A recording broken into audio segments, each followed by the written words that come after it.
Halo guys, kali ini saya nggak mau bahas apa-apa sih. Ya saya cuma ingin ya membahas komen-komen kalian justru ya. Karena kalau saya amati belakangan ini banyak sekali komen-komen yang mulai berubah nih. Yang tadinya marah gitu ya, mulai berubah menjadi pasrah gitu ya, kecewa.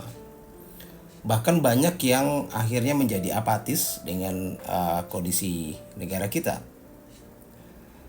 Ya saya rasa ini sangat bisa dipahami, mengingat atau melihat apa yang terjadi hari demi hari. Ya pejabatnya seperti itu arogannya gitu ya, kebijakannya juga seperti itu, memeras rakyatnya, dan banyak sekali kejadian-kejadian yang membuat kita akhirnya nggak bisa berkata-kata lagi dan ya apatis. Karena begini, kalau kita lihat ya, dunia perpolitikan kita sekarang ini ya, SOP-nya kurang lebih seperti ini. Misalnya saya jadi presiden, ini kalau digambarkan gitu ya. Maka ketika saya ingin menguasai parlemen gitu ya, dan partai politik, maka yang saya lakukan adalah yang pertama, saya bagi-bagi kue. Jadi saya siapkan banyak sekali jabatan. Kalau dulu nggak ada wakil menteri, wamen-wamen, sekarang saya siapkan semuanya wakil menteri, bahkan ada yang lebih dari satu. Lalu saya masukkan mereka menduduki jabatan komisaris-komisaris BUMN. Bahkan kalau kurang, saya buat lembaga-lembaga baru. Tujuannya apa? Ya agar para elit ini semuanya kebagian. Semuanya kenyang perutnya sehingga nggak ada lagi oposisi. Nah ketika tidak ada lagi oposisi, maka aturan apapun yang saya mau tentu akan sangat mudah saya lakukan. Nah setelah bagi-bagi kue, saya akan bagi-bagi proyek. Ormas-ormas pun saya bagi juga gitu ya. Saya siapkan kue juga buat mereka, tapi kue tambang. Supaya apa? Supaya semua yang saya kerjakan mendapatkan dukungan.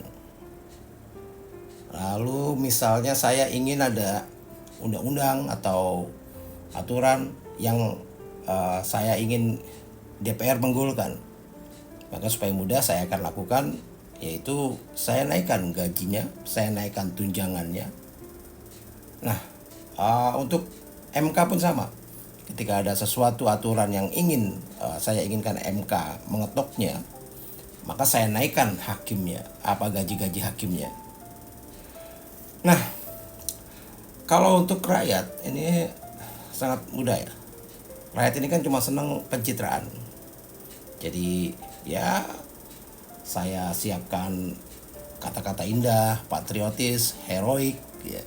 Lalu saya siapkan bansos di hari-hari tertentu yang pasti akan diingat oleh mereka. Kalau perlu dengan tulisan dan nama di goodie bag-nya.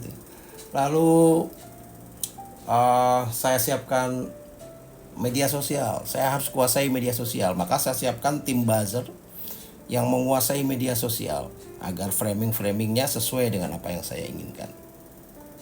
Lalu saya mainkan politik sandra.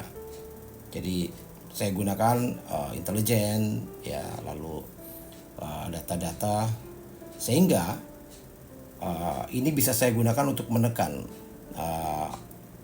lawan-lawan politik saya gitu kan. Nah lalu orang-orang yang bermasalah ini saya kasih jabatan supaya apa? Supaya mereka nurut. Karena gini, mereka gak akan berani macam-macam karena kartu trufnya ada di saya. Saya tahu apa yang mereka lakukan. Ya, dan masih banyak lagi lah. Banyak sekali cara mainnya.